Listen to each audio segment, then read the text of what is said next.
بسم اللہ الرحمن الرحیم۔ السلام علیکم اسٹوڈنٹ، خوش آمدید میرے یوٹیوب چینل اسلامیہ اسٹڈی پر، جہاں ہم اسلامیات کے اہم باب کو آسان اور سادہ زبان میں پیش کرتے ہیں۔ اور آج کی ویڈیو میں ہم سورہ حجرات کی آیت نمبر 13 سے 18 کا ترجمہ اور مطالعہ کریں گے۔ یہ آیات جو ہیں اسلامی معاشرے، اس کا تھوڑا سا ہم پڑھ لیتے ہیں کہ یہ جو آیات ہیں یہ اسلامی معاشرے، انسانیت و تقوی، سچائی اور ایمان اور اخلاص جیسے بنیادی اصول پر روشنی ڈالتی ہے۔ آیت نمبر 13 بتاتی ہے کہ ہم سب ایک ہی رب کی مخلوق ہیں اور اللہ تعالیٰ کے نزدیک سب سے زیادہ عزت والا وہ ہے جو سب سے زیادہ پرہیزگار ہے۔ مزید تفصیل کے لیے مکمل ترجمہ پڑھتے ہیں تاکہ آپ اس کو اچھے سے تفصیل سے سمجھ سکیں۔ تو میرے چینل کو لائک کر لیں اور سبسکرائب کر لیں تاکہ آنے والے مکمل جو ہے لیسنز آپ کو بآسانی میسر ہو سکے۔ تو سب سے پہلے شروع کرتے ہیں بسم اللہ الرحمن الرحیم کے ساتھ آج کا سبق۔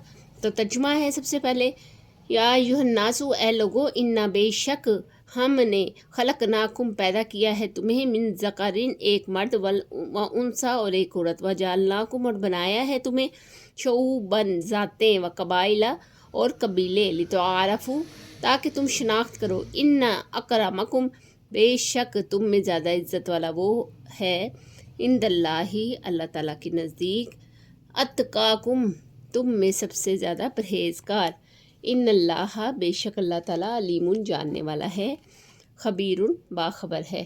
پہلے یہاں تک پڑھیں گے ہم ترجمہ اس کا با محاورہ۔ اے لوگو، بے شک ہم نے تمہیں ایک مرد ایک عورت سے پیدا کیا اور ہم نے تمہاری ذاتیں اور قبیلے بنائے ہیں تاکہ تم ایک دوسرے کی شناخت کر سکو۔ بے شک اللہ کے نزدیک تم میں سب سے زیادہ عزت والا وہ ہے جو سب سے زیادہ پرہیزگار ہے۔ آگے ہے قالت الاعراب، کہتے ہیں دیہاتی، آمنا ہم ایمان لائے، کل کہہ دے لم نہیں۔ نیکسٹ پیج پہ ہم آئیں گے، تومنو تم ایمان لائے، ولیکن اور لیکن، قولو تم کہو، اسلمنا ہم اسلام لائے، ولما اور ابھی نہیں،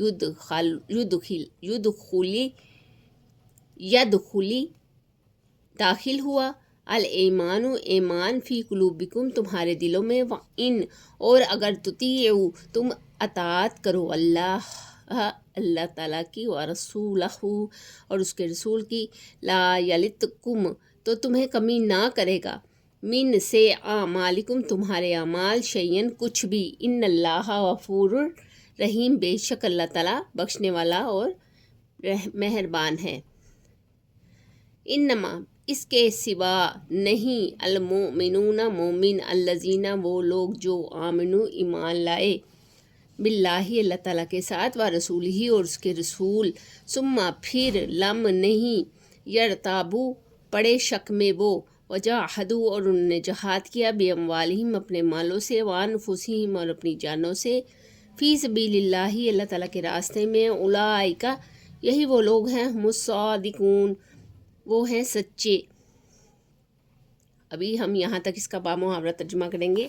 یہاں سے بے شک اللہ تعالیٰ جاننے والا اور باخبر ہے۔ دیہاتی کہتے ہیں کہ ہم ایمان لے آئے، آپ فرما دیجئے کہ تم ایمان لائے، بلکہ تم کہو کہ ہم اسلام لائے اور تمہارے دلوں میں ایمان ابھی داخل نہیں ہوا، یعنی کہ تم صرف اسلام لائے ہو، تم ایمان نہیں لائے۔ ایمان اسلام کے بعد کا درجہ ہے، ٹھیک ہے۔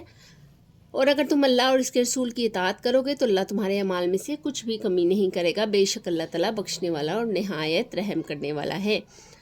اور حقیقت میں مومن وہ لوگ ہیں جو اللہ اور اس کے رسول صلی اللہ علیہ وآلہ وصحبہ وسلم پر ایمان لائے، پھر وہ شک میں نہ پڑے، انہوں نے اپنے مالوں اور جانوں سے اللہ کی راہ میں جہاد کیا، یہی لوگ ہیں سچے۔ اس کے آگے ہم پڑھیں گے، کل فرما دیجئے، اتعلمون کیا تم جتلاتے ہو، اللہ بدینکم اپنے دینداری، واللہ اور اللہ تعالیٰ، یعلم وہ جانتا ہے، ما فی السماوات جو کچھ ہے آسمانوں میں، وما فی الارض اور جو کچھ ہے زمین میں، واللہ بکل شیء علیم اور اللہ تعالیٰ سب کچھ جاننے والا ہے۔ یمنون علیک ان اسلموا وہ احسان رکھتے ہیں آپ پر یہ کہ وہ اسلام لائے، کل کہہ دیجئے لا تمنو فرما دیجئے نہیں،